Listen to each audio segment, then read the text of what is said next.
Τις πύλες του στο κοινό άνοιξε το Εθνικό Μετσόβιο Πολυτεχνείο. Οι επισκέπτες είχαν έτσι τη δυνατότητα να περιηγηθούν στα εργαστήρια και να δουν επί το έργο ερευνητές και το ακαδημαϊκό προσωπικό σε εφαρμογές και δράσεις που προάγουν την επιστήμη και την έρευνα. Είμαι από το τμήμα τοπογράφων. Έχουμε και δείχνουμε από τα πιο εξελιγμένα μηχανήματα των τοπογράφων μηχανικών. Ονομάζεται Ολοκληρωμένος Γεωδετικός Σταθμός ή αλλιώς Total Station.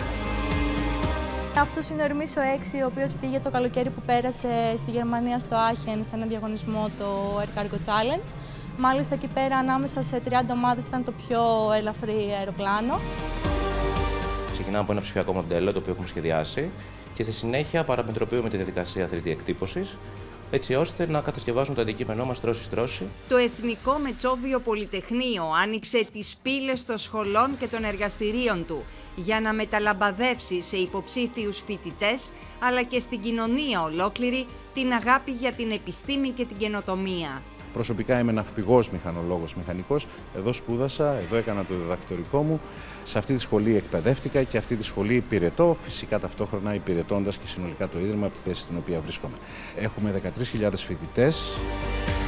Είναι η μεγαλύτερη αεροδυναμική σύραγγα στην Ελλάδα. Μελετάμε τη ροή γύρω από σώματα, διατάξεις ή και μηχανές, οι οποίες λειτουργούν στο ατμοσφαιρικό περιβάλλον. Αυτή η νέα γενιά των φοιτητών που στελεχώνουν την επιστημονική κοινότητα συνεισφέρουν καθημερινά στην πρόοδο της επιστήμης, στην παραγωγή νέας γνώσης και στην κοινωνικο-οικονομική ανάπτυξη του τόπου.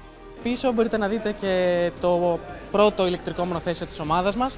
Από το 2020 έχουμε κάνει τη μετάβαση στην ηλεκτροκίνηση και φέτος έχουμε στόχο να κατασκευάσουμε το 5ο συνολικά ηλεκτροκίνητο μονοθέσιο της ομάδας μας. Τα συγκεκριμένα υλικά έχουν προέλθει από οικιακές συσκευές ή παιχνίδια, είτε και υφάσματα συνθετικά, τα οποία εμείς ανακυκλώνουμε και χρησιμοποιούμε αυτά τελικά σαν πρώτες ύλες για να φτιάξουμε νήματα για τη διάστατη εκτύπωση. Εδώ είμαστε στο Εργαστήριο Ναυτικής και Θαλάσσιας Υδροδυναμικής, στην πειραματική δεξαμενή, μία από τις μεγαλύτερες δεξαμενές που υπάρχουν στον κόσμο σε πανεπιστήμια και επίσημη δεξαμενή της Διεθνούς Ένωσης Δεξαμενών. Το Πολυτεχνείο έχει περίπου 160 επίσημα θεσμοθετημένα εργαστήρια. Πολλά από αυτά είναι μοναδικά για τα ελληνικά δεδομένα.